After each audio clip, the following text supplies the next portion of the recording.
What's up, travelers? It's your boy TJ and welcome back to another video. I just want to thank you guys so much for 1,000 subscribers. Starting this channel, 1,000 subscribers seems so far-fetched. I started this channel my first time moving to China for a study abroad program in 2015, and I used this just as like an archive for personal videos and stuff for my family, friends, and myself. But this has grown to be something far greater than that, and I have no regrets. Wow, 1,000 subscribers. To a lot of people that's not a lot, but to me that's a room full of 1,000 people, and I'm not really that great of a public speaker, so that's kind of scary. But again, I'm excited and I am very appreciative, and thank you guys so much. I've always wanted to do a video of this sort, and I've been anticipating 1,000 subs since 100, when I was like, wow, I can actually do this. And nothing is more fitting for a special 1K sub video than doing a Q&A video. I feel like it's very cliche, but I feel like a lot of you guys don't know me as a person, or you just have a lot of personal questions you want to ask me. So what I did was I got on Instagram and I've asked my followers to ask me questions ranging from studying abroad, living abroad, traveling, to personal questions. So I've also gathered questions from my YouTube, Facebook, from Instagram question poll, and I'm gonna compile all those together in this video and just answer them for you guys. So let's get into the video. First question being from Shaq Diesel. Hey bro, sorry to hit you up out of the random, but I came across a YouTube channel and videos on China because I may be going to school out in Beijing in the Chinese Scholarship Council. And I just wanted to get your perspective and experience and how it's been. Also possibly some tips as well. What's up, Shaq? Thanks for the question. The best things I can give you is just come with an open mind. You seem like a smart guy, so I feel like getting the scholarship will not be too hard.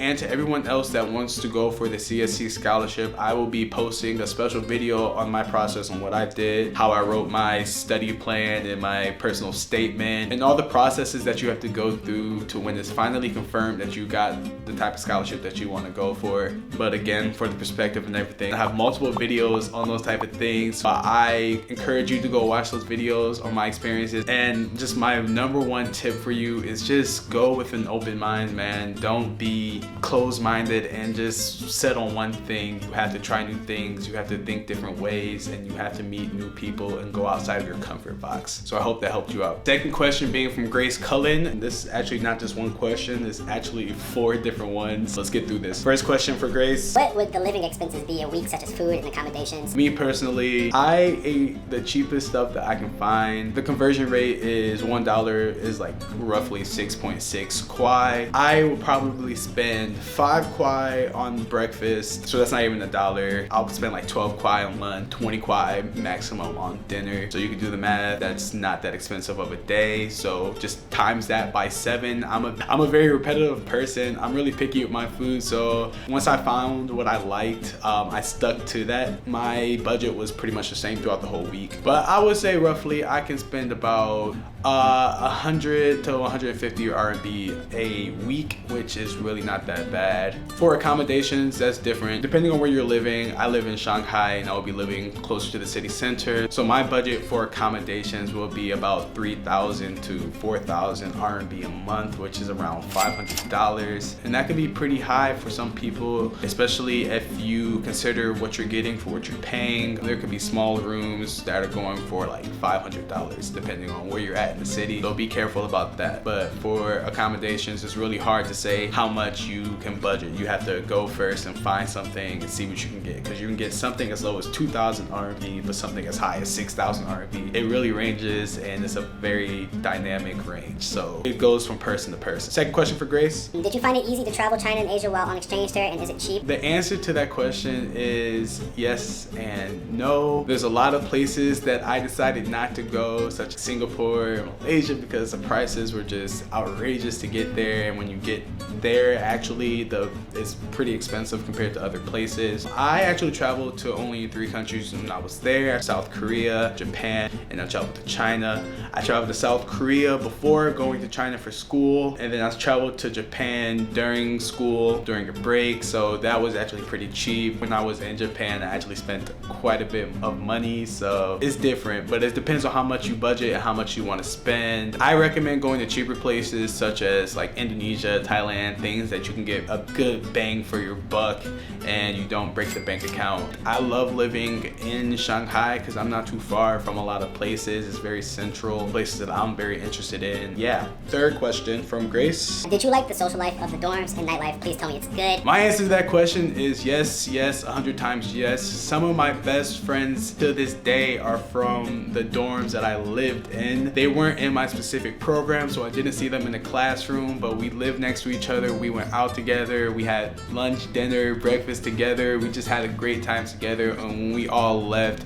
we were devastated. We kept in contact. We still talk to this very day. You meet some of the coolest people from around the world, different cultures, different activities. It's awesome. You just meet so many awesome people, and that's one of my favorite parts of living in the student dorms. Sadly, this time around, I will be getting my own apartment, but living in the international student dorms was definitely one of the pluses of my first time going abroad to China. I loved it. As for nightlife, it's awesome, at least I thought so. Again, you meet awesome people, you go out with friends. The clubbing environment is just so much different. It's vibrant at night, especially in Shanghai. And I just love that type of environment when you know you can just get drunk and it's just safe. Like you feel safe walking home at like 4 a.m. in the morning. You don't have that worry of looking behind your back, worrying you're about to get mugged or jumped or anything like that. And for the fourth question, Bored.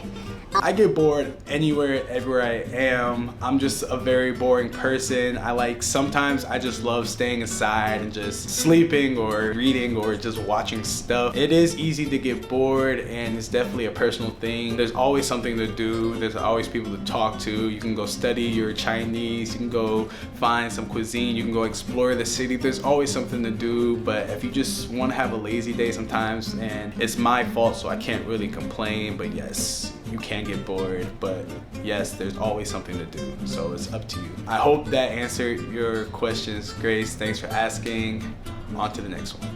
This question is from Jenny Fung, and it reads, Hey, I'm planning to go to China to study Putonghua in Guangzhou for a year. So depending on how fast I learn the language, one of the main worries are the access of internet such as YouTube, Google, etc. Can you explain a little more about how to access those websites and about VPNs? This is a good question. Many people know about the Great Firewall of China. Everything that Western civilization needs to survive, YouTube, Facebook, Google, Twitter, all that stuff is blocked in China. The best way to use these apps overseas in China is to get a VPN. The VPN that I recommend to use is ExpressVPN. I had no problems with it. I spent $100 for like 12 months of service and it was well worth it. I love ExpressVPN. Make sure you get it. And it just masks your location and it makes it look like you're in a different location. So you technically won't be in China's, server, so you can get around that firewall. And personally, I use something like Berkshire or,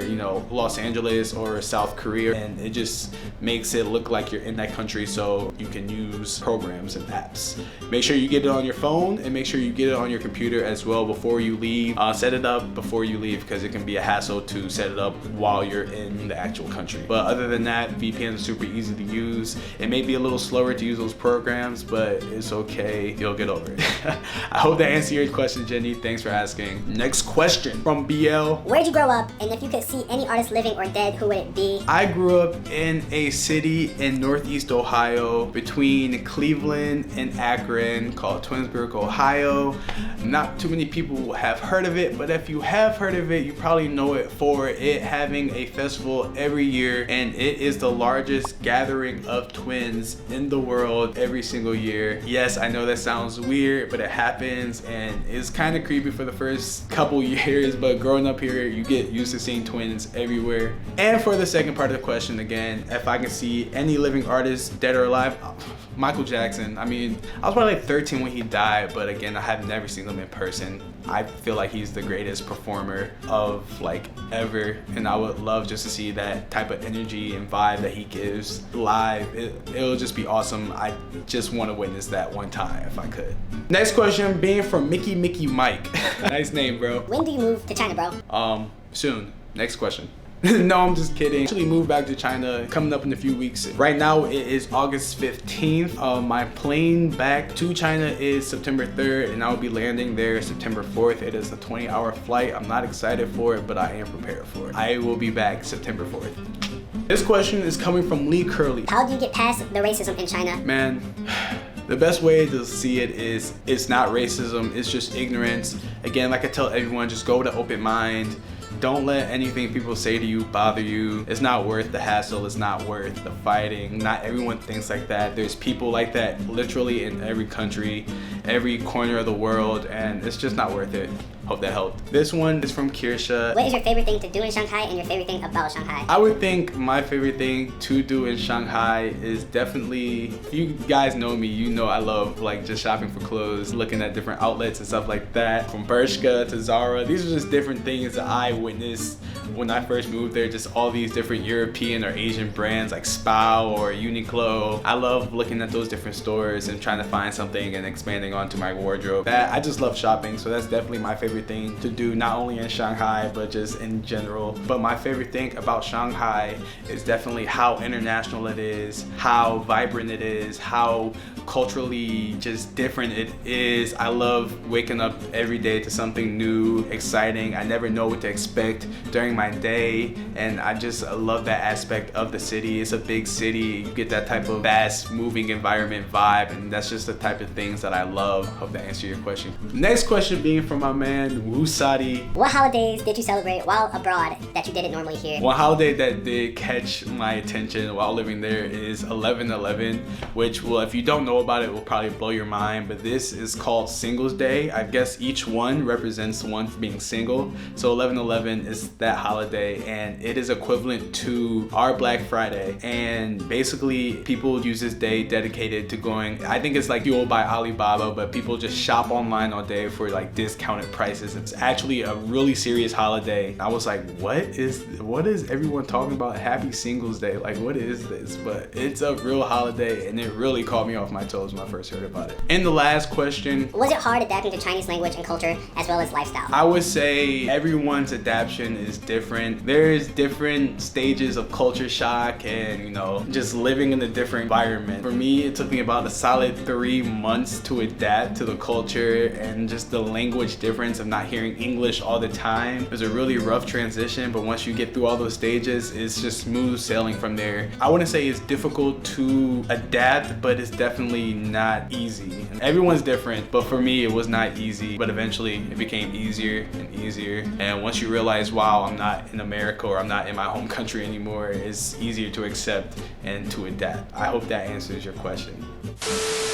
Alright guys, that wraps up my first Q&A video. I hope I did well. I really didn't know how to style this type of video or how I'm going to even edit this type of video. I hope it was kind of interesting. I hope you guys did get the answers that you were looking for. If I did not answer your questions the way you wanted, then let me know in the comments down below. I will try to answer it better next time. Again, thank you for 1,000 subscribers. I recently watched a video from Casey Neistat a couple weeks ago when he hit 10 million subscribers, and what he said just rung home to me. He said that 10 million subscribers wasn't as hard to get as 1 million subscribers. 1 million subscribers wasn't as hard to get as 100,000. 100,000 wasn't as hard as 10,000, and 10,000 wasn't as hard as 1,000. You're always getting that support base, and I feel like 1,000 subscribers is definitely the hardest to get, but now since I have the support base, is just going to get easier and easier, and I just appreciate every single one of you guys for all the support, all the love, all the comments that you guys leave on my videos,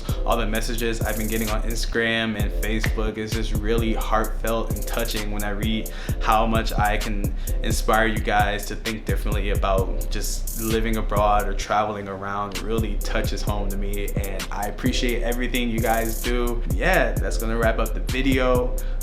If you like this, please leave a comment, leave a like, and subscribe. There will be more videos coming out. I leave here in about 2 weeks, so just be ready for more content to be pushed out. And yeah, I will see you when I see you. Peace.